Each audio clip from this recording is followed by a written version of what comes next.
Going to go ahead and get started. Good evening, everyone. It is Tuesday, January 16th, 2024. This is our first regular board meeting of the year. I hope everyone had an incredible Martin Luther King Jr. weekend and hopefully celebrated with some service and some time with friends and family. I wanted to start the meeting actually with a quote from Dr. King that was shared by Dr. Yannicone to the board earlier this weekend. The function of education is to teach one to think intensively and to think critically. Intelligence plus character.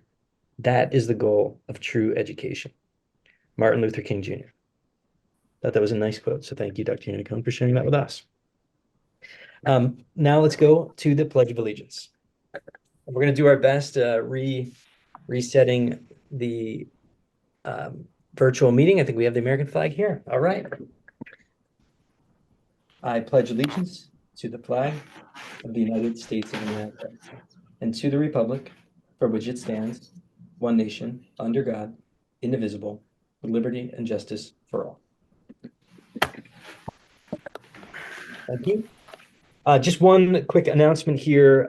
We had a executive session, which is why we started a few minutes late, so I apologize for that. The session was focused on an informational session on our Pennsylvania Public School Code, specifically Code 1306 students. Now to a reading of the mission statement. The mission of the school districts of Springfield Township is to educate and develop all students as learners and citizens who are high achieving, resilient, and responsible in a changing global community. Now for roll call, I'll turn it over to Ms. Green. Mr. Needleman. Here. Mr. DeFranco. Here. Mrs. Green. Here. Mrs. Hubley. Here. Mrs. Hughes. Here. Dr. Taratusky. Mr. Bedard. Here. Mrs. Bell. Here. Mr. Jordan. Here. Thank you. One final announcement before the good stuff. The board, at its discretion, may videotape all or any portion of public board meetings subject to the limitations set forth in Policy 006 meetings. Board meetings will be broadcast on Friday afternoon following each meeting. All right, let's head right into reports and information. I think tonight we have an update from our homeschool partnerships. Christina Donahue, do we have you here, Ms. Donahue? Yes, I'm here. Can you hear me? Yes, we can. Okay, great. Good evening, everyone. We are full speed ahead into a very, very busy winter and spring schedule. We are currently getting volunteers signed up for our McFarland Corrigan Speaker Series, which is an amazing grant that we received from the McFarland Corrigan Foundation, and they fund our now artist and author residency program. So we have our artist who is now starting in February in Ardenheim, and then in March she will be at Enfield. Her name is Lisa Kelly, and she will be making mixed media using different fabrics and arts and like string and to make mandalas, and they're doing it as like a peace project. And so we have a lot of amazing volunteer opportunities for our parents to join in to every single art class, which is really wonderful. The art teacher, Mrs. Forjohn, has allowed as many parents, frankly, from each grade or from each class to come in to help with this project. So it's a really wonderful opportunity to participate. So those sign-up geniuses are happening right now. And then we also have our Harlem Wizards game coming up on February 24th. We have about 12 staff members from the school district signed up, including Dr. Yannicone. She's going to be playing, I know, on the team, and many other elementary school administrators and teachers. So we're really excited for that. Tickets are on sale right now. You can find all of this on our website. And then we also are looking for people to participate in our talent show. That's going to be on Saturday, March 2nd. We're very excited to see all the amazing talent from our youngest students in the district. So we're accepting their audition videos now. And that's just to showcase their skill. There's no real audition. We're excited for that coming back. And then lastly, we have our designer bag bingo on Saturday, April 6th. Those tickets will be sold coming up soon. This is our second annual event, and it was a really big hit last year. So we're excited for that. And then we're planning our carnival. And in fact, there's a committee meeting going on right now for that. And so it's our kickoff meeting for Carnival, and that's going to be Sunday, May 19th this year. We've moved it to a Sunday just to hopefully get more people involved because Saturdays are so busy in the spring. So we're very excited for all of these events coming up. Thank you. Awesome. Great update. Thank you very much, Ms. Donahue. I'm guessing that Dr. Yannicone will be at the talent show featuring her basketball tricks that she will pick up from the wizard. Sounds like it all strings together. Does anyone from the board have questions or comments for Ms. Donahue? Okay. Thank you, as always, for your work on the homeschool partnership. Thanks. Okay, next up, we have our student representative to the board, Naya Kennedy, and I see her on the screen. So Naya, over to you. Hi, I'm just making sure, can everyone hear me? Yes. Yes? Okay, thank you. At Enfield, they were grateful to have the high school's Tri-M group visit to sing to the students during their lunches. Speaking of singing, on December 22nd, they held their annual school-wide sing-along. Mrs. K put together an amazing performance of singing, drumline performers, and even staff got the chance to perform. Yesterday was Martin Luther King Jr. Day, and in his honor, they partnered with the Giving Trees to complete a sock roll challenge service project. Students and staff members worked together to collect socks and snacks that were assembled and tagged with personal notes from each student that were able to volunteer. The socks and snacks are being donated to those in the county experiencing homelessness. Thanks to our generous families, staff, and students, they were able to collect and distribute about 360 sock rolls to those in need. At Erdenheim, in December, the fourth grade students and teachers took their annual trip to the Woodmere Museum, where students are always excited to see their artwork done in Miss Forjohn's class on display. On Friday, December 15th, they wrapped their fall session of Spartan Choice Fridays. This continues to be a great opportunity for students to engage and interact with peers and teachers across grade levels. Some activities included basketball, guided drawing, chess, walking club, and yoga. On Friday, December 22nd, the phenomenal music department, Dr. Benton, Mr. Gibson, and Ms. Chawati helped kick off the winter break with an annual winter sing-along. It was an awesome time filled with holiday songs performed by members of the wonderful Erdenheim staff.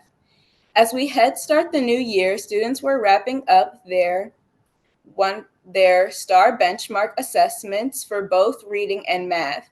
Fourth grade students headed to the Orland Courthouse for their annual visit to meet with the Honorable Kate McGill for a day of learning.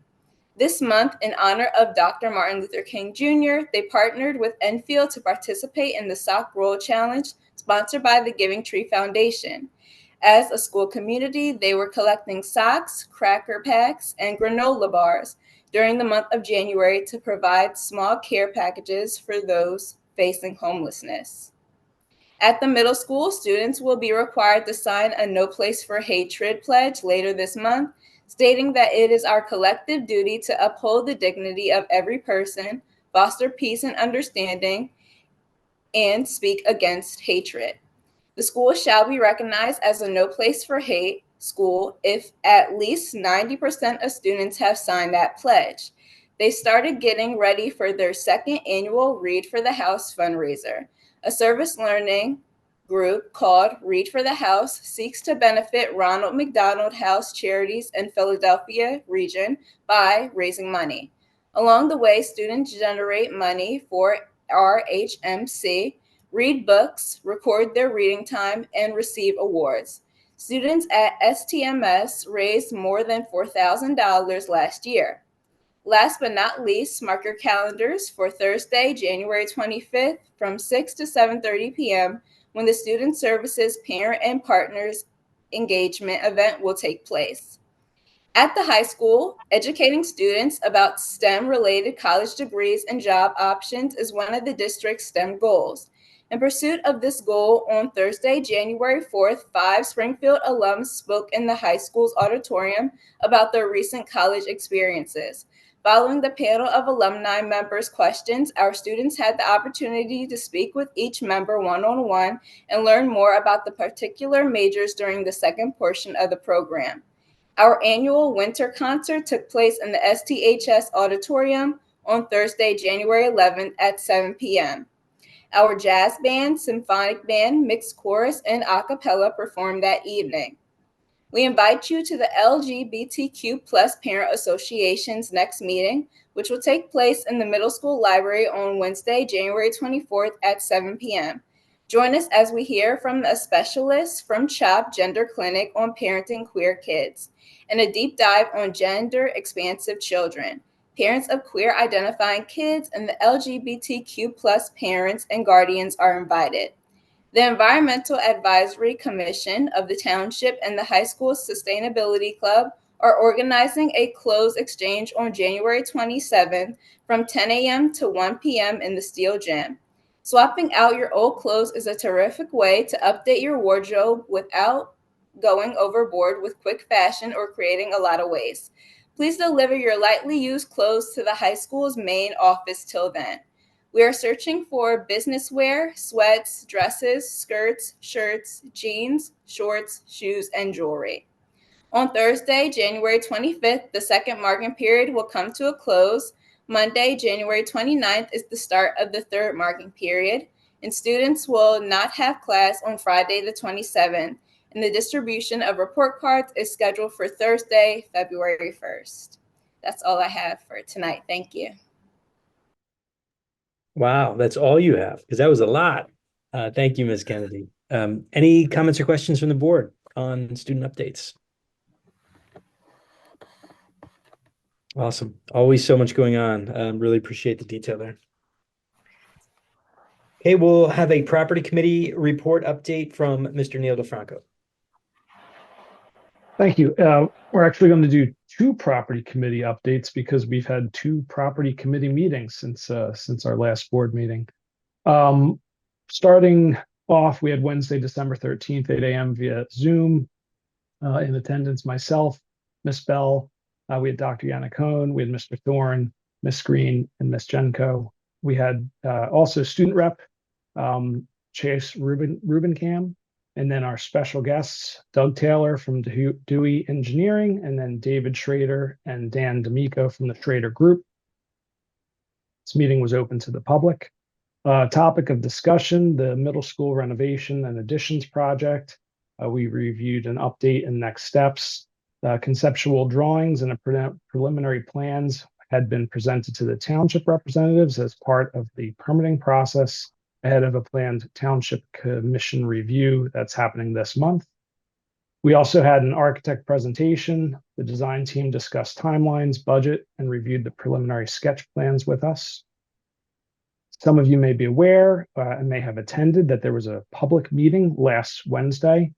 This was January 10th, middle school library, and the purpose of the meeting was to introduce the preliminary plans for the middle school renovations and additions to the community and to allow for questions and comments. We then went on to review long-term capital projects.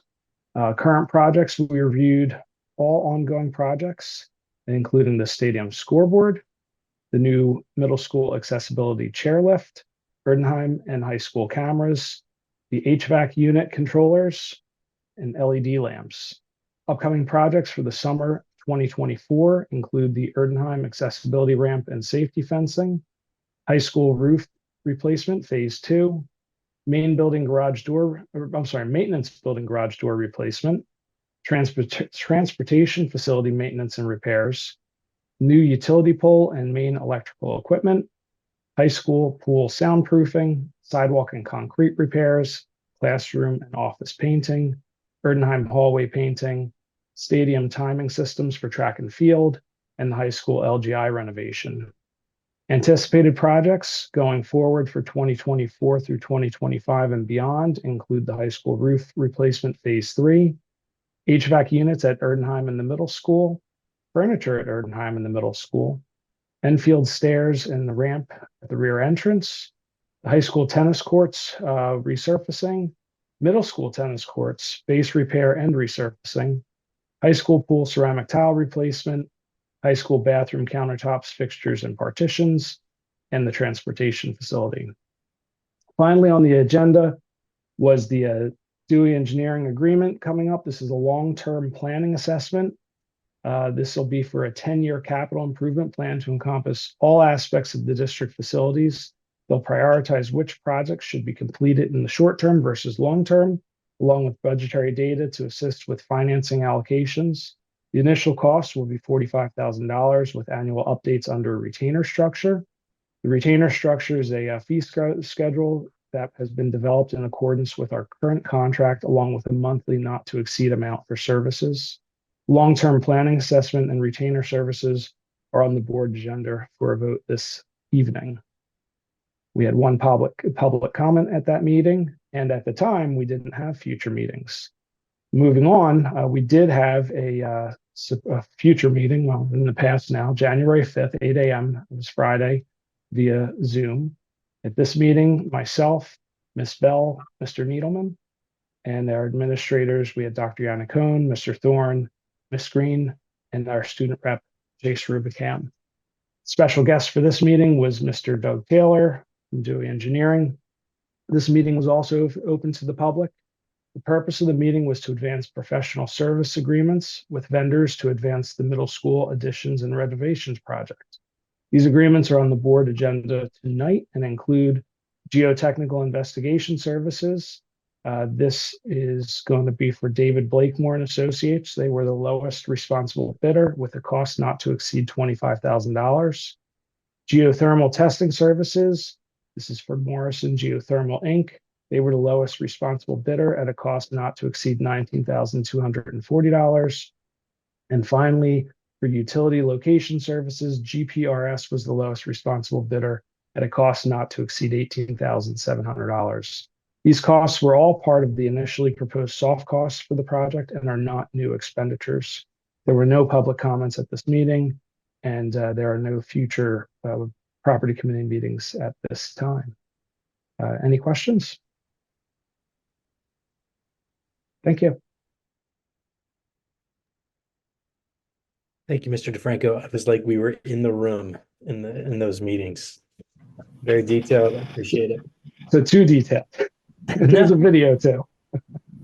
I might go back and watch the recording just to like really immerse in the details. Thank you. Well done. Well done.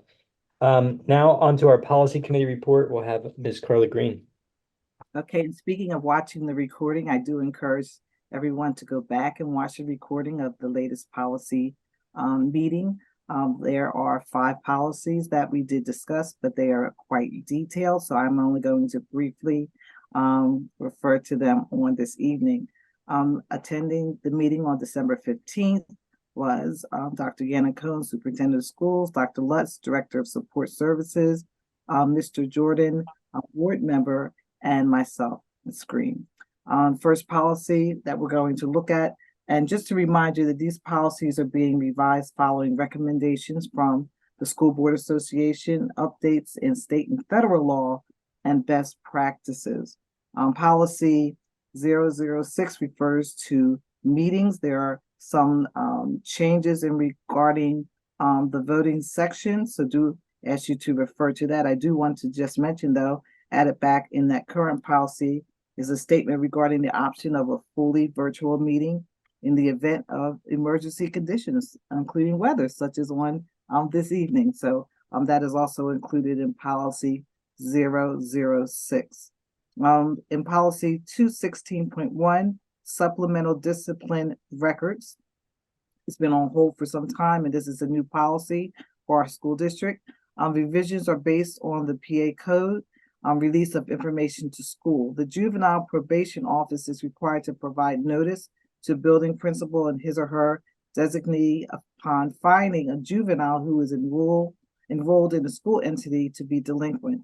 The rule addresses requirements for the following: the information to be contained in the notice to the school, acknowledgement of the notice of information, procedures for transfer of information upon the student's transfer to another school, maintenance of the information separately from the juvenile's official school record, and the limited purposes for which the district can use the information.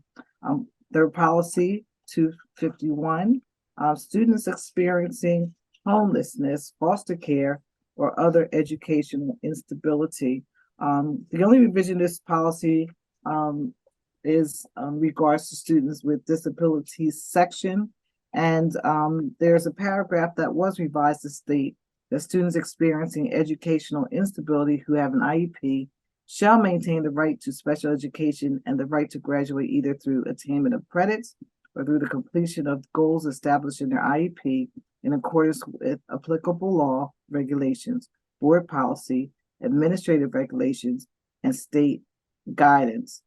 Just wanted you just to be aware to go back into the meeting so that you can see on here the details of that particular policy. Policy 815, acceptable use of internet, computers, and network resources. Policy 815 was reviewed based on updates issued earlier this year related to data governance and security and breach notification for computerized personalized information. While revisions to the policy were not required based on law or regulations, several minor revisions were made throughout the policy based on feedback received from school entities consistent with other policy documents and in alignment with E-rate requirements and court decisions. There are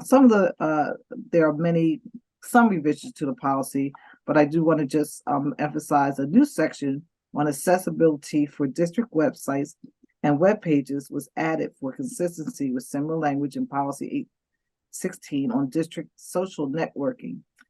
There are currently a proposed set of federal regulations addressing website accessibility, which may be finalized later next year. If official regulations are approved, the policy language on the web accessibility will be updated to reflect new requirements required for E-rate. And update on want to highlight an update on policy development for artificial intelligence in education. We have a team that is attending a 3-day workshop on AI in education. The staff was surveyed in early December to gauge awareness and use of tools.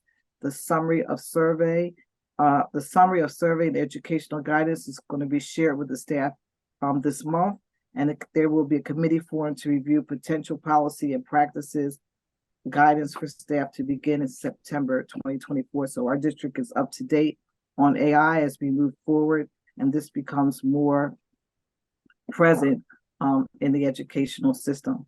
Policy 819, an important policy, and I will comment that again, go back and listen to it because really Dr. Les did a wonderful explanation of this particular policy, and many of what she spoke about we are already doing. That's already punctuated in this policy. So I wanted to highlight that revisions to the policy include a delegation of responsibility section added to the policy to address responsibility for the development of administrative regulations, the incorporation of a school safety and security training, and a Safe to Say Something program by reference of policy 805.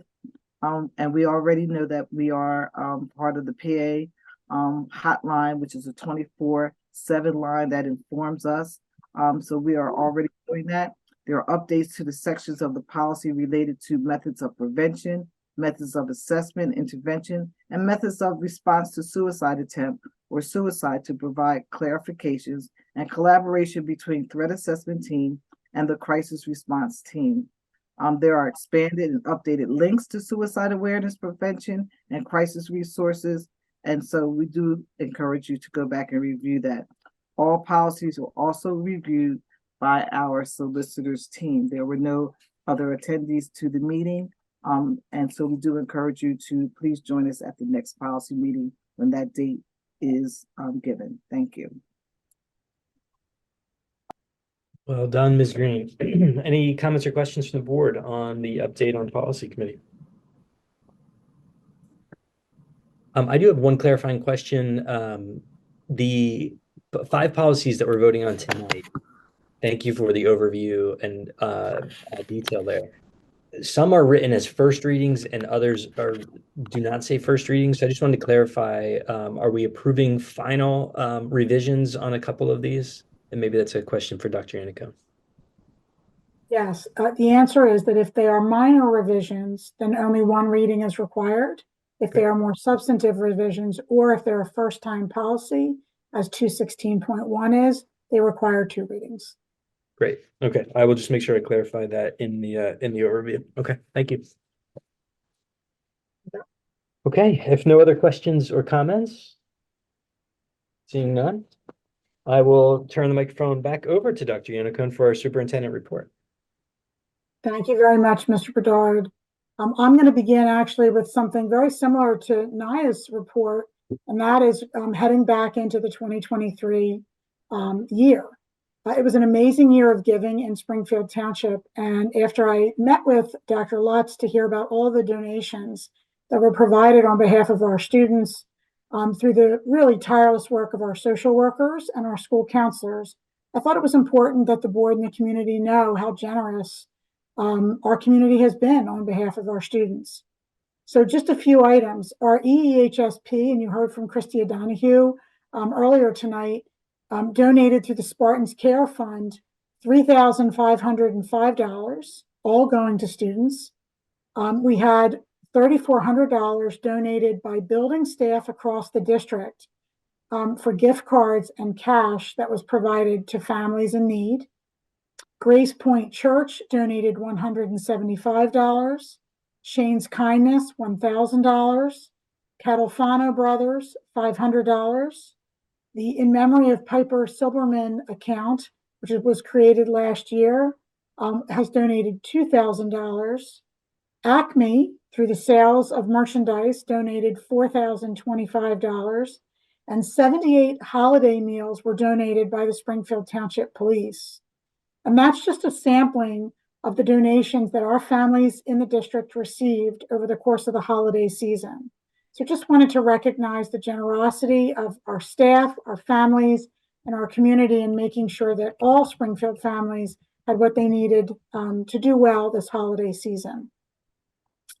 Also wanted to recognize that at last week's high school concert, Chuck Gottesman was recognized and celebrated for his 30 years of service to Springfield Township. It was really nice to see him recognized by our students and staff, and we're really looking forward to our elementary concerts this week, tomorrow and Thursday nights, and then our rescheduled middle school concert from last Tuesday's weather, which will be taking place next Thursday, January 25th.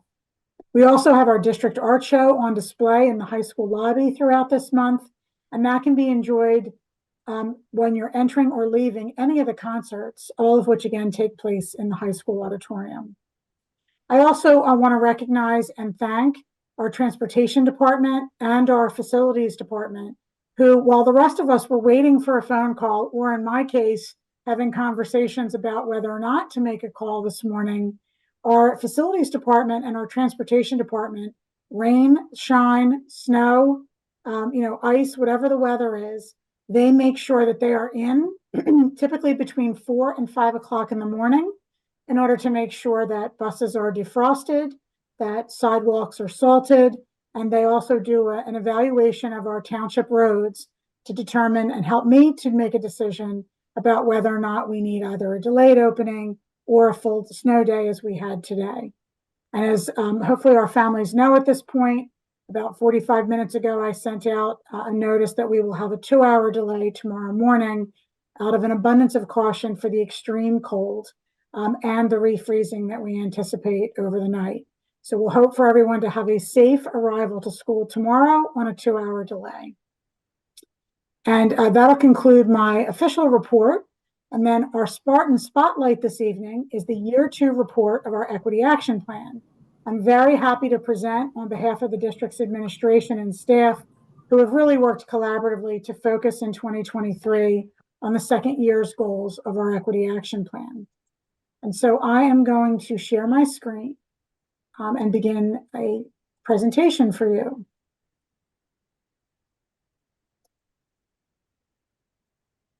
So I'll just look for a thumbs up that you can see these slides. Thank you, Mr. Nadelman. I appreciate that. All right. So this is our Year 2 Equity Action Plan report to the board. Under our board policy for equitable practices, an annual report is expected, and we are happy to bring it to you this evening. I especially want to thank Dr. Lutz, who wasn't able to be with us this evening, but who really worked well with our team all year as she oversees the Equity Action Plan for the district, helps to facilitate our Year 2 goals, and really helped me with this presentation. So our theme, of course, is a caring community rooted in equitable practices. This is the vision we have in addition to our equity vision statement adopted by the board in 2019. And over the course of this year, we have worked on professional development. We've worked to solicit feedback from our community, and you'll see details about that in just a few moments. We've worked with our student body and staff to build a sense of belonging, and we have been reviewing data. We do have a link here in these slides, which I will share in my January newsletter with the community. We have a link to our Equity Action Plan report card, which is also available on our website underneath the Equity tab within departments. So again, this is our goals review for Year 2. Our first goal is to utilize an online platform to elicit feedback from students, staff, and families. This year, again, this is January to December of 2023, we selected Panorama Education. They have nationally normed surveys, questions that we can compare to national data, as well as the opportunity to build and ask our own questions, which we have done repeatedly over the course of the year. You can see here on this slide that we have administered surveys to students, parents, and staff for a variety of reasons. And I'm going to just highlight very briefly that our staff surveys really inform our district leadership on our professional development needs. Our parent surveys and student surveys, I'd like to go into a little bit more detail. So first of all, at Erdenheim, we administered sense of belonging surveys, and you can see we've done so each trimester over the last year and a half. These surveys actually go well back pre-pandemic, but we're sharing with you the most recent data as we have emerged from the pandemic.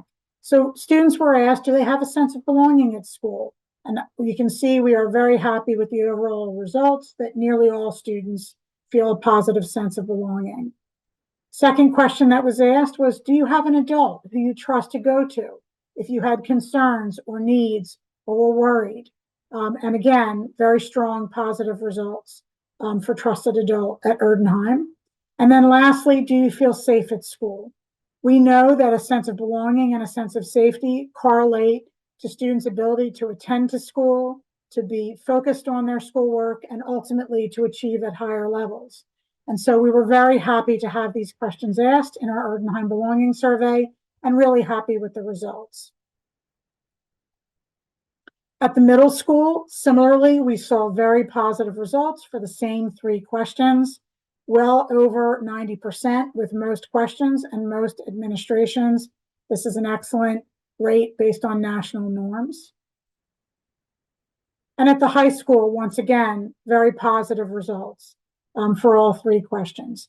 We asked more than 3 questions, but essentially these are the 3 core repeating questions that get to whether or not our students have a strong sense of belonging. We also administered surveys to our families twice this fall, and we've learned a lot from this family survey participation.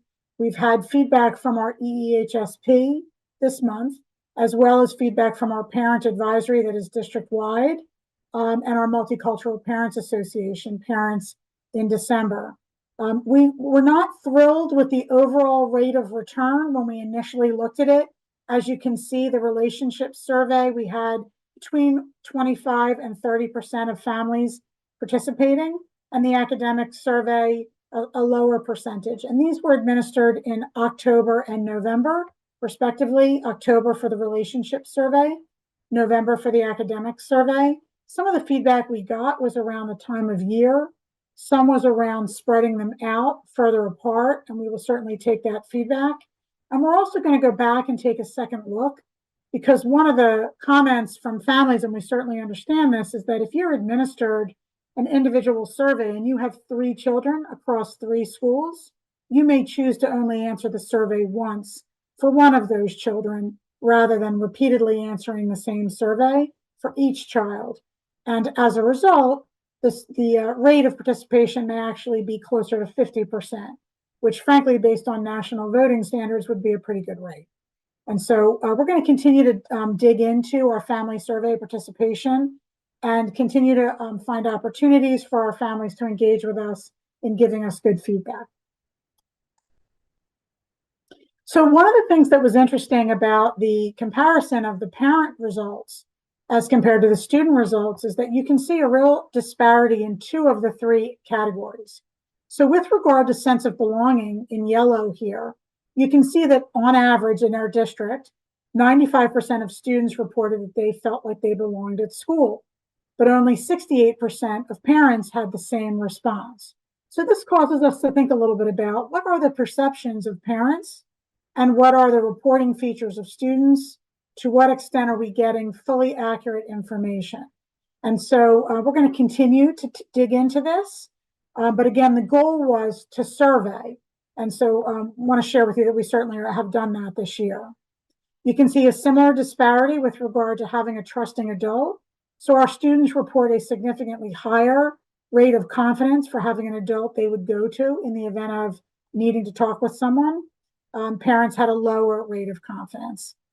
We did see correlation overall between students who report feeling safe at school and parents who believe their children are safe at school. And we're certainly happy to see that result. And so this sort of breaks out for you the family school relationship survey. Parents feeling that their children have a sense of belonging. We see a higher rate in the elementary grades and a lower rate in the secondary grades. This is actually not uncommon given national norms, but something for us to take a look at and see where we can make improvements. In addition, in asking for help from staff, we see a higher rate of confidence in the elementary grades and the high school actually versus the middle school. Again, information our staff is taking a closer look at. And then feeling safe at school. While we do see a disparity between elementary and secondary, overall we see very high rates. And as you can see at the bottom of that slide, only 66% of parents nationwide in a recent Gallup poll felt their children were safe at school. So we were overall very happy with these results in our initial survey of parents with regard to a sense of belonging and relationship building. I mentioned the staff surveys very briefly at the beginning. 2 areas that we've been concentrating on this year: sense of belonging for students and how to navigate and facilitate difficult conversations in the classroom. And so these were the result of our staff surveys, areas where the staff felt they wanted us to spend some time in professional development. And so we've done so. So that was goal 1. For goal 2, creating a system for the collection, review, and dissemination of relevant data.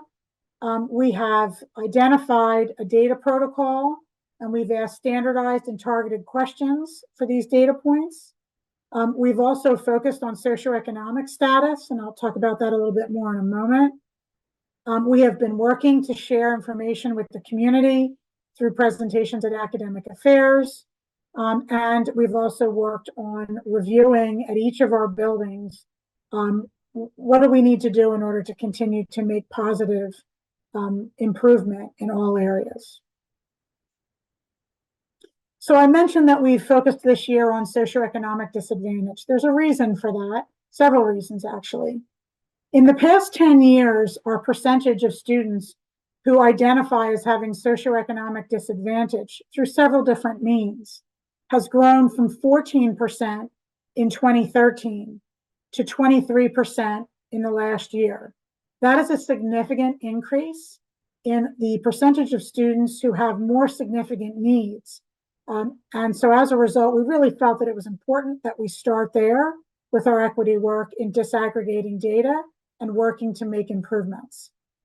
So by the numbers, 75% of our multilingual learners are also identified as having socioeconomic disadvantage.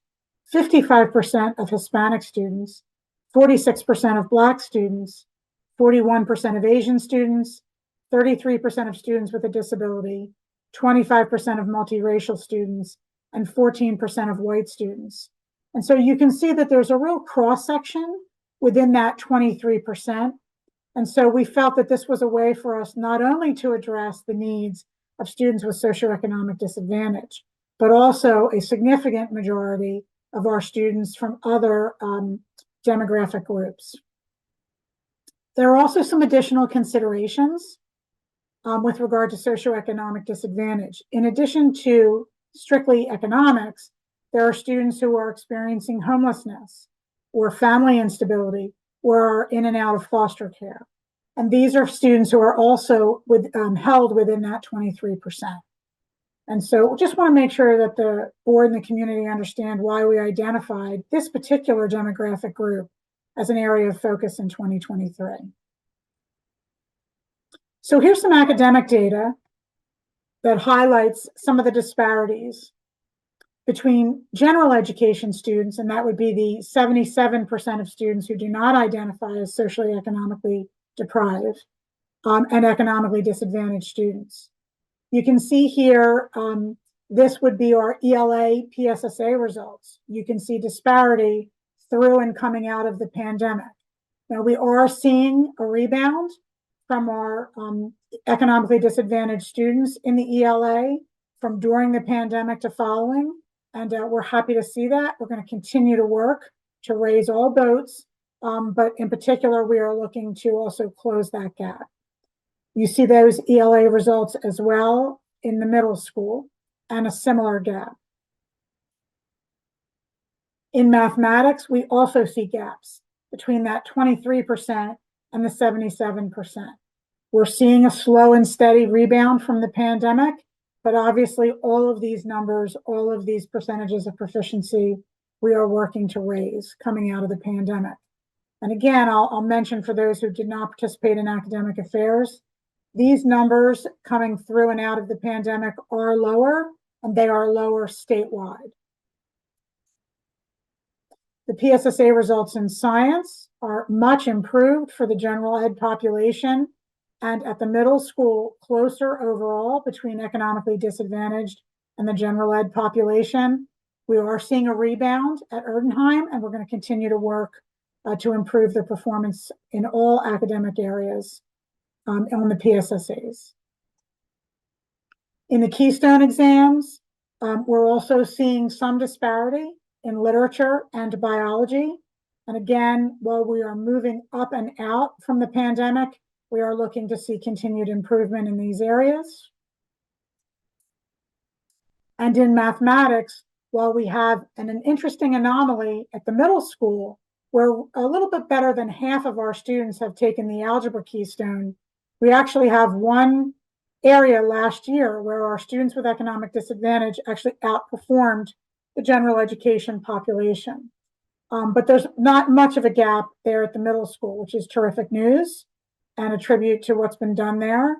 We have had historically low proficiency rates at the high school in algebra, and this is an area of significant focus for our high school team, our mathematics department, Dr. Johnston, under her leadership, and working to raise these scores and raise the level of both participation and achievement on the algebra keystone at the high school. In addition to that, we've provided professional development to our staff, and we're focusing on high leverage strategies for all students, but in particular for students with socioeconomic disadvantage. And these are just two examples. Shifting the cognitive load from teacher to student through their participation and collaboration. This is essentially about raising student engagement. And secondly, creating strategic and goal-directed learning experiences. So making sure that our students see the relevance of the work that is being done in the classroom by their teachers. We spent an entire day in November on these two high leverage strategies, and our teachers were asked to pick one to be the focus of their professional learning for the remainder of the school year. So we're working hard not only to raise the achievement of students with socioeconomic disadvantage, but all students' academic achievement. With regard to attendance, during the pandemic, and this was a national trend, our students with economic disadvantage, who are in blue on this slide, had a significantly more challenging time participating fully in education during that first year of the pandemic. But we have been able, through multiple efforts of our clinical team and our staff, to raise the level of attendance over the last 2 years so that we are much closer to even performance.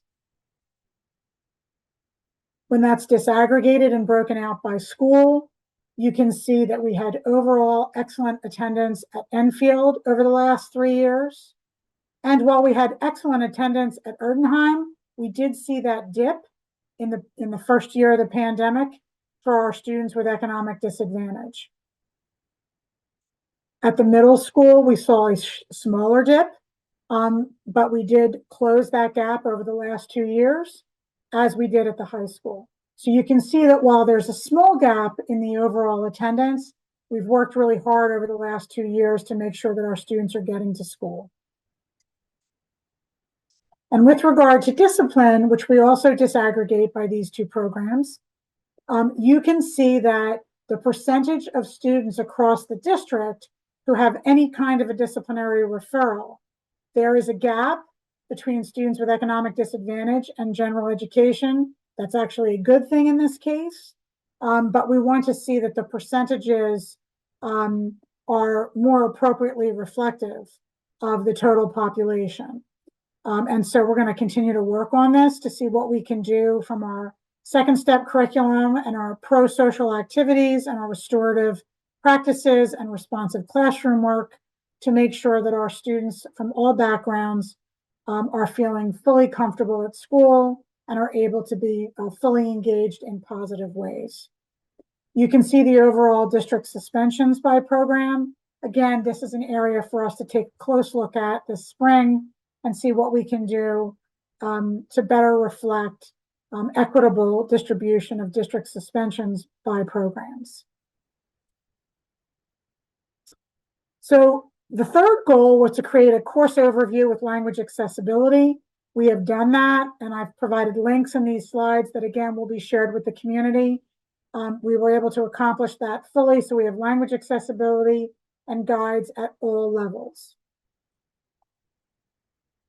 We also have a variety of other documents that we have worked to be able to provide language accessibility, because again, we have a significantly higher percentage of students who are multilingual learners and families who require access to all of our documents. So we've worked really hard on this in the last year.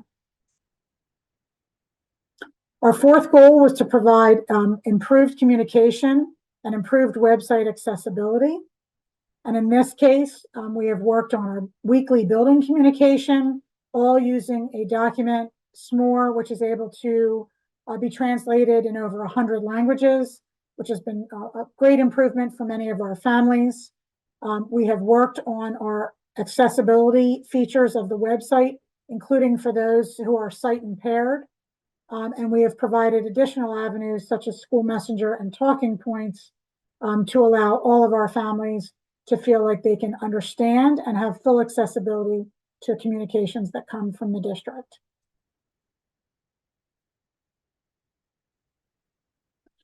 Goal 5 was to train our multi-tiered systems of support teams to utilize the MTSS process to improve our systems of identification. This is focused primarily on making sure that we are not underrepresenting any students in the gifted program or overrepresenting students in the special education program, specifically students in that 23% of socioeconomic disadvantage. And so we have engaged in professional development. We have worked very hard to refine and define our processes in the offices of student service and support services. We've added resources and support groups, such as our affinity groups, as a result of our belonging survey data. And we're going to continue to work in this area. We're not done here. And so we're going to continue to work despite the fact that this was a year 2 goal. Goal 6 was focused on implementing and communicating recommended strategies for recruitment and retention of a diverse representative workforce across the district. I'm going to give a particular shout out to Ms. Kerr, who has worked really, really hard with our building administrators to create career fairs and to attend career fairs in the broader region. We have hosted a number of career fairs here in the district. In fact, one was scheduled this evening before we canceled the day. And we're working very hard to make sure that we cast a wide net to be able to recruit a diverse population. We've also done some staff analysis, and I'll share that with you in a moment. We have added and really refined, and I'll thank Dr. Johnston for this. The induction programming has added 2 years of support in equitable practices to be able to make sure that those staff who come on board from diverse backgrounds feel a sense of belonging, and also to make sure that our staff have all of the information they need to best serve our diverse population. And then we've worked to create a safe and supportive environment so that we retain the staff we have. So here's just some overall data. This is district-wide staff and student diversity.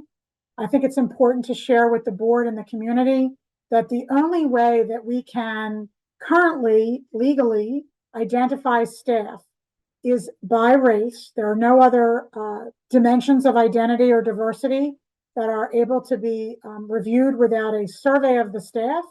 And there are some questions about that because the staff is not obligated to share any information with us. But when staff apply to the district, they do include in one of their clearances the option to identify a race. So members of our staff can choose not to answer that question, or they can answer it in any way that they deem comfortable. And so we utilize that data for these comparison charts. In blue, you have the percentage of our students from each of these racial groups as determined by registrations and family identification. And then you have the percentage of staff, again, as identified by clearances when they arrive as part of the application process. You can see here that we have been working on representation of the staff. We have growth in certain areas. For example, in the Hispanic and Asian populations and multiracial populations, we would like to be more representative. But again, we may have staff who have not identified in these categories on their clearances, but who in fact for students represent someone who they see as a person who is able to connect with them on this particular level. Here's the breakout by building, and it's fairly consistent with the district breakout, but you can see this data as well. Erdenheim staff representation, the middle school staff representation, and the high school. Our last goal, goal 7, is continuing to improve safety for marginalized students. This was a carryover goal from year 1. We felt it was important to continue to work in this area. And so we have gotten feedback from students and parents through our advisory councils. We have a student advisory at each building, parent advisory district-wide, as well as our home and school associations and the Multicultural Parents Association. We've also created multiple affinity groups, in particular at the middle and high schools, in order to have students be able to come together from several dimensions of identity and to be able to discuss and educate themselves and others. And the students have been outstanding in this work.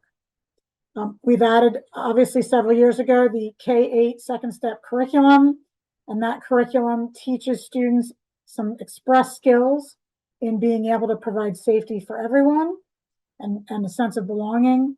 And then we are committed to continuous improvement. We have held a number of workshops and assemblies on topics of concern. For example, in 2023, we've held assemblies and workshops on social media responsibility, depression, and suicide. And we've had a number of assemblies, student-led, in order to be designated as a no place for hate school. Our commitment to our students and their work with us has been outstanding, is to continue in these two key areas, to work in No Place for Hate through the Anti-Defamation League, and to continue to provide second step curriculum to our students in grades K through 8. And then I'll just give you a quick preview of year 3. We have 6 goals in year 3. This is the last year of the Equity Action Plan before we conduct our next audit. We need to ensure that access and opportunity yield measurable outcomes. So we're going to want to see some of those data points move next year. We want to collaborate with parent organizations to develop a roadmap for decision-making K through 12 so that there's no hidden curriculum for families.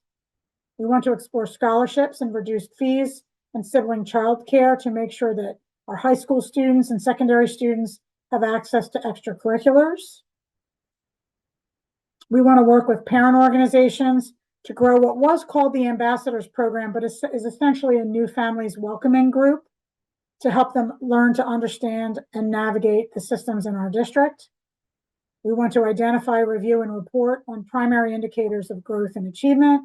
And we want to provide enrichment opportunities at the elementary level. We've actually started this goal early, but we want to continue to provide enrichment opportunities because we know at the middle and high school we have a number of those opportunities. We want to grow that at the elementary level. So next steps for us and for the school board, we're going to review the current action plan, survey our stakeholders this year, determine any additional needs, and we'll be bringing forward a new action plan for 2025 through 2028 this time next year. We're also going to continue to communicate with our families by providing quarterly newsletters. The winter newsletter is just about to go out.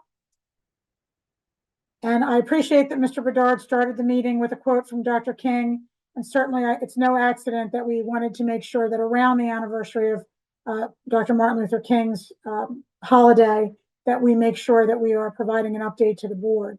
And this is a quote, another quote that I thought was worthwhile for us to end this presentation with. Commit yourself to the noble struggle for equal rights. You will make a greater person of yourself, a greater nation of your country, and a finer world to live in. I think that the district's commitment to equitable practices led by the board's equity vision statement and our work together through the Equity Action Plan is certainly a noble struggle and one that we are extremely committed to continuing. So I really appreciate all of your attention. I know that was a long presentation. Happy to take any questions, and I'll stop the share so I can see you. Really, really great update, Dr. Yannicone. Just want to open it up to the board. Any comments or questions on that presentation? Yeah, echoing that was really comprehensive and really fantastic to see the check-in and the constant going back to the plan. So it's a living commitment, not just a static document from some years ago. And I just had one clarification question, Dr. Yannicone, on the statistics about staff. Can you clarify that's all staff? So that's everything from bus drivers and instructional aides to teachers. Is that correct? And then the second part, if that is true, is there, what happens to the data when we just look at teachers and administrators? Understood. Thank you, Mrs. Hughes. So the district data is district-wide. So that includes bus drivers, custodians, cafeteria workers, et cetera. The building-based data is those front-facing staff. So that would be instructional aides who are working directly with students, teachers, and administrators. Great, thank you for clarifying. Absolutely. Other comments or questions?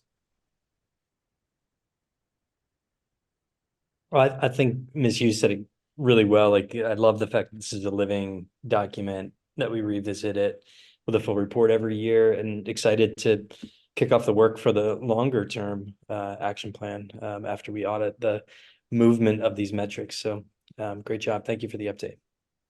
Thank you. I appreciate your attention and we look forward to continuing the work. And that concludes my report. All right, very good. I'm going to turn it over to Mr. Needleman for public comments on agenda items. All right, thanks very much, Mr. Bedard.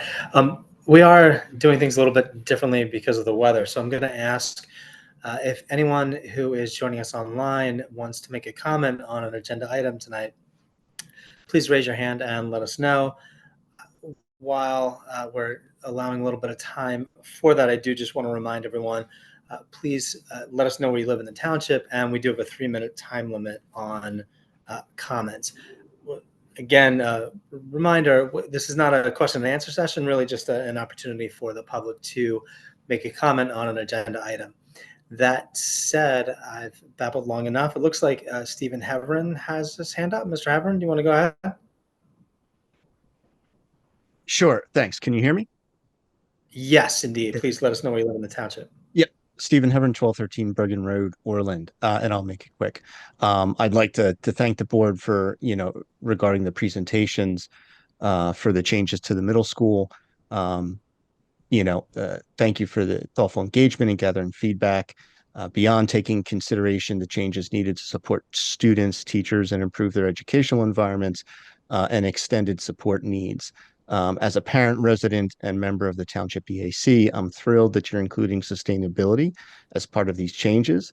And I was glad to learn that the school is already using geothermal for heating and cooling of the building and is extending that to cover the additions to the middle school. I'm also pleased that the district is adopting solar as part of the addition to the middle school, adding that they'll move the building to, almost 100% renewable energy. That said, I'd push the school district and board to continue these positive efforts, leverage the IRA, and identifying more opportunities to incorporate renewable energy sources in the district. And I support and push the school district and board to extend geothermal and solar to the rest of the buildings on the campus. This would include adopting a schedule to replace aging school buses on a schedule with electric buses and move to 100% renewable school campus and transportation fleet in the district. These also align with the township's own efforts to move to 100% renewable municipal campus and fleet. So I really appreciate everything that you're doing, and I'd like you to kind of continue moving down that path if you can. Thank you. Thank you, Mr. Heverin. Looks like Lee Aberley has her hand raised. Have I pronounced your name correctly? Yes, you have. Hello, good evening. You can hear me okay, I guess. Yes, indeed. Please let us know where you live. So I'm on Jarden Road in Winmore. I just wanted to comment on the extensive presentation that Dr. Yannicone gave, and just some personal feedback around the efforts that Dr. Megan Dennis went to facilitate, make sure that students that have different learning capabilities were able to access the survey. The point of having a belonging survey, right, is that everybody gets to participate. And I think for some of the previous surveys, it's been really challenging for students that have learning issues to really access the materials. And so I think we saw a real sea change in the approach that was taken with students, particularly in the special ed cohort, non-verbal students that have attention issues. So I think, really, really appreciate the efforts that Dr. Dennis went to help in the delivery of the survey for all of the students in the district. That's good to hear. Thank you.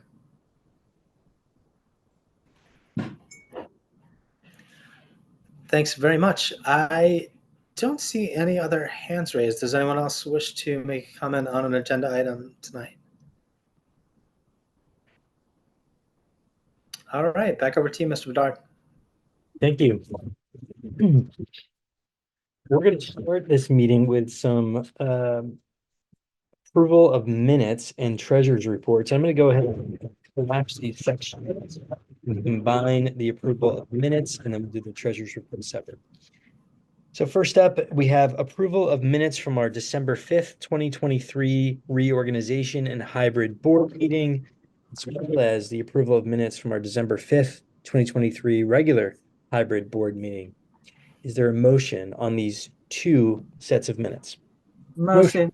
Motion. Lots of motions. Thank you. In a second. Second. I'll second. It's fun in the virtual world. We can't do visual cues or anything like that. So we've got motions and second. All in favor, say aye. Right? Aye. Aye. Any opposed?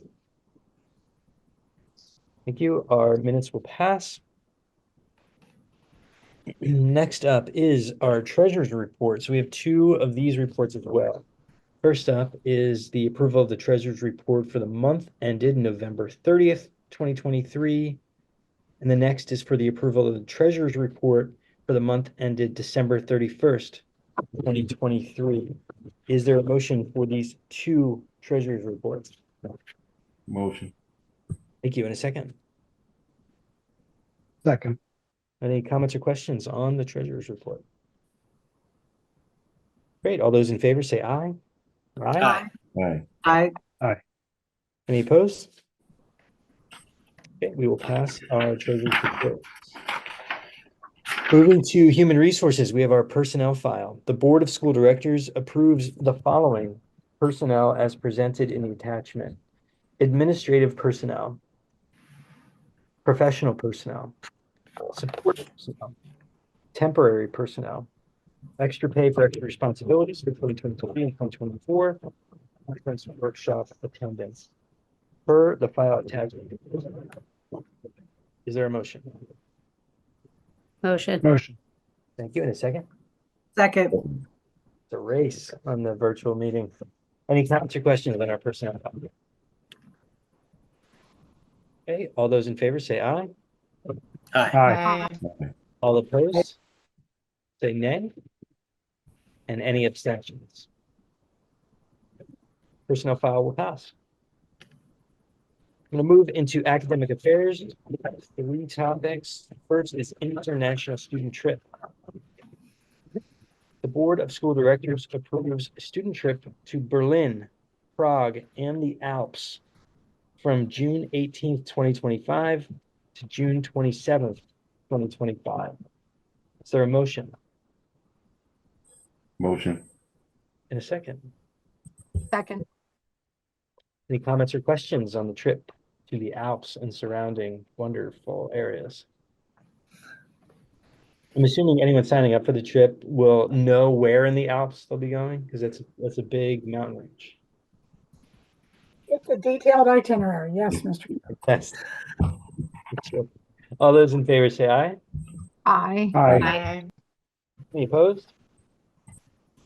And any abstentions? We will head to the Alps. Next up is student exchange program. Recommended action: the Board of School Directors approves a student exchange program for 15 to 20 students in grades 10 through 12 to Beirut, Germany, 2 weeks in June or July 2025. Is there a motion? Motion. Thank you. In a second. Second. Any comments or questions? Okay, all those in favor say aye. Aye. Aye. Any opposed say nay. And any abstentions? All right, student exchange program is passed. Our third topic is a confidential settlement and release agreement. Recommended action: the Board of School Directors approves the confidential settlement and release agreement for student number 20240-116-01 per the administrative file attached. Is there a motion? Motion. Thank you. In a second. Second. Second. Any comments or questions? Okay, all those in favor say aye. Aye. Aye. Any opposed say nay. And any abstentions? All right, hearing none, the confidential settlement and release agreement will pass. And we'll move to our finance section. We have a confidentiality agreement with Berkshire. The recommended action here is the Board of School Directors approves the positions of the business administrator, assistant business administrator, and accounting specialist as authorized district personnel to request and receive tax information and records from Berkheimer as outlined in the attached confidentiality resolution. Is there a motion? Motion. Thank you. In a second. Second. Any comments or questions? Okay, all those in favor say aye. Aye. Aye. Any opposed say nay. And any abstentions? Very good. The confidentiality resolution will pass. Next up is Erdenheim Elementary Library donation. The Board of School Directors approves a donation of $300 from Tom and Ann Lieber to purchase library books and STEM supplies for Erdenheim Elementary School in memory of their son, James. Is there a motion? Motion. Thank you. In a second. Second. Any comments or questions on this donation? I would just, on behalf of the board, say thank you very much to Mr. and Mrs. Lieber. It's a wonderful tribute to your son, James. All right, all those in favor, say aye. Aye. Any opposed or abstentions? Okay, thank you very much for the donation. Next is robotics team laptop donation.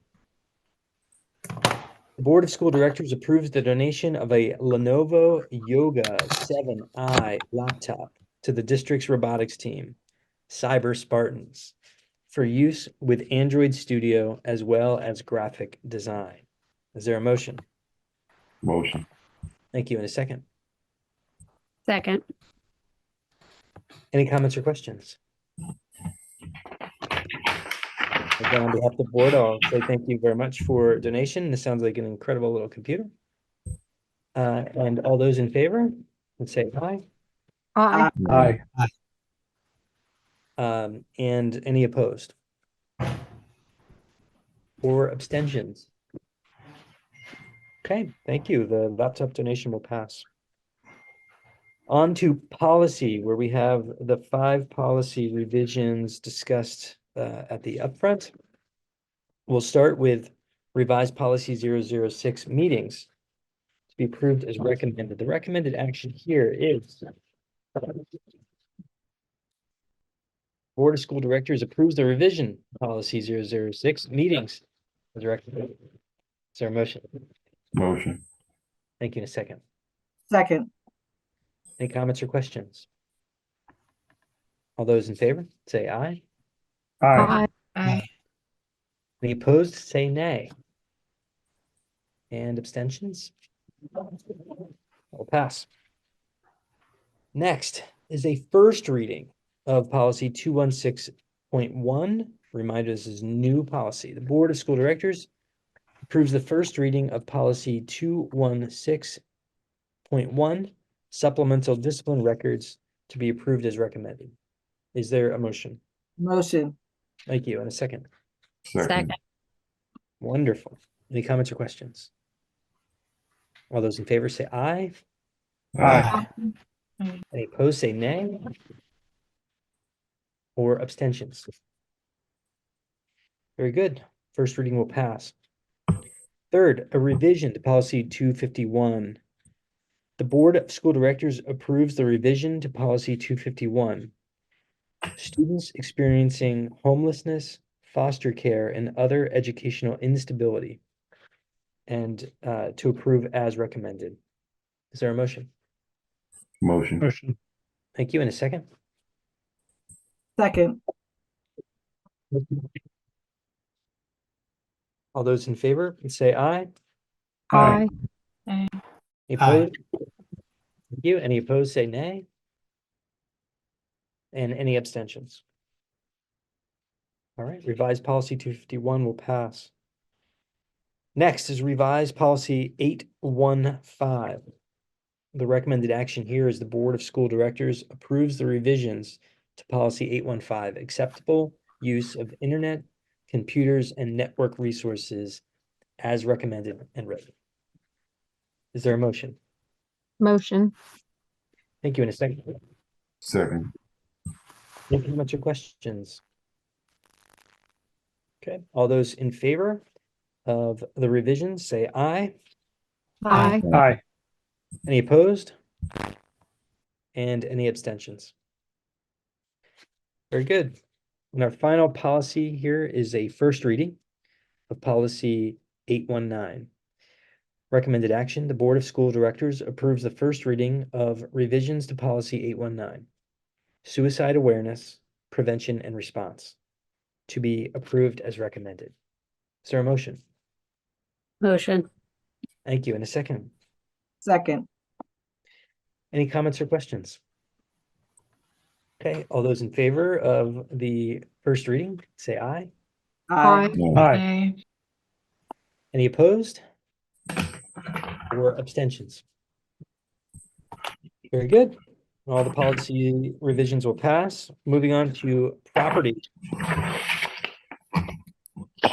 Packed meeting we've got to kick off the year. Thank you. To the entire administrative team. On our property. First item up is GPRS. The recommended action here is as recommended by the property committee. School directors ratifies the professional services agreement with GPRS, who is the lowest responsible bidder for utility locating services for the Springfield Township Middle School additions and renovations project, with the bid not to exceed $18,700. Is there a motion? Motion. Give me a second. Second. Any comments or questions? Okay, all those in favor, say aye. Aye. Any opposed? Say nay. And any abstentions? Great, that will pass. Our second item is Morriston Geothermal Incorporated. The recommended action, as recommended by the property committee, the Board of School Directors ratifies the professional services agreement with Morrison Geothermal Inc., the lowest responsible bidder for geothermal testing services for the Springfield Township Middle School additions and renovations project. This project not to exceed $19,240. Is there a motion? Motion. Thank you. In a second. Second. Thank you. Thank you. Losing a little enthusiasm in the back half of the approvals here. But I'm sure Morriston is quite appreciative of that second, so thank you for that. Any comments or questions? Okay, all those in favor of Morrison Geothermal, say aye. Aye. Any opposed, say nay. And any abstentions? Thank you. That will pass.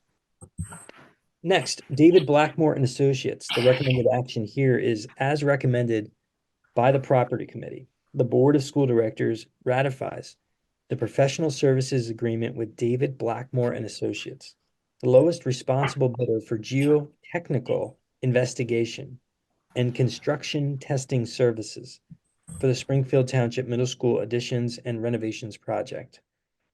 This project not to exceed $25,000. Is there a motion? Motion. Thank you. In a second. Second. Great. Any comments or questions? Okay, all those in favor say aye. Aye. Aye. Any opposed, say nay. And any abstention? Hearing none, that will pass. Our final property topic is Dewey Engineering, Inc. The recommended action here is the Board of School Directors approves the agreement with Dewey Engineering, Inc. for basic retainer services of actual time and expenses not to exceed $2,000 per month and to conduct a district-wide facility study for the cost of $45,000. Is there a motion? Motion. Thank you. In a second. Second. Any comments or questions on our project Badooey? Okay, all those in favor say aye. Aye. Aye. Any opposed? Say nay. And any abstentions? Okay, Dewey Engineering contract will pass. And I will turn it back to Mr. Needleman for public comment on non-agenda items. Thank you, Ms. Bedard. At this time, we'll turn it over to members of the public who are joining us online for any comment on a non-agenda item. I'll just ask anyone joining us online to raise your hand, and then I'll call on you. And as a reminder, we do have a 3-minute time limit as I'm looking at the timer. And I'll just ask you to identify where you live in the township. Saying all that, I don't see that anyone is raising a hand. So maybe, Mr. Bedard, we can give it another 30 seconds or so and then close it out.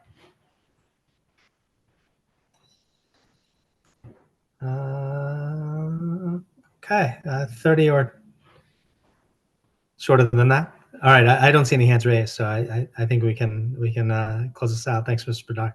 You got it. Yeah, I don't think you set an official timer there on 30 seconds, but definitely ample time. And still No, not it was still not seeing any hands. I think we are good to close up the meeting. So a couple of announcements for meeting dates. We do have some upcoming board meetings. We have an interim board meeting on Tuesday, February 6th, 2024. This is a hybrid meeting, so barring any weather condition, we will be in person at the Audion in the middle school, but also have a hybrid option available as we have for many years now. That's tentatively scheduled again, February 6th, 2024. And then we have our next regular board meeting on Tuesday, February 20th, 2024, and that will also be. We have some committee meetings on the horizon. Academic Affairs Committee will meet on Tuesday, February 6th. That's 8 a.m. And that is a fully virtual meeting. And Finance Committee will meet on Tuesday, February 27th at 8 a.m. That is also a virtual meeting. All the details for those meetings can be found on the district website. Any comments or questions from the board as we close the meeting? No. Great. Thank you. Anna Cohn, any closing comments from the administrative desk? I'm just going to give a special shout out to Naya, who on her first snow day in 3 years spent the evening with us. Thank you, Naya. And I'll close the meeting with an additional thank you, and that is to the facilities team for keeping us moving and safe, and for the recommendations to have yet another delay to make sure that we are safe in the morning as well. I know that team continues to work extremely hard while we stay snug and warm in our homes. So thank you to them. I appreciate each and every one of you, and we'll adjourn for the evening. Thank you.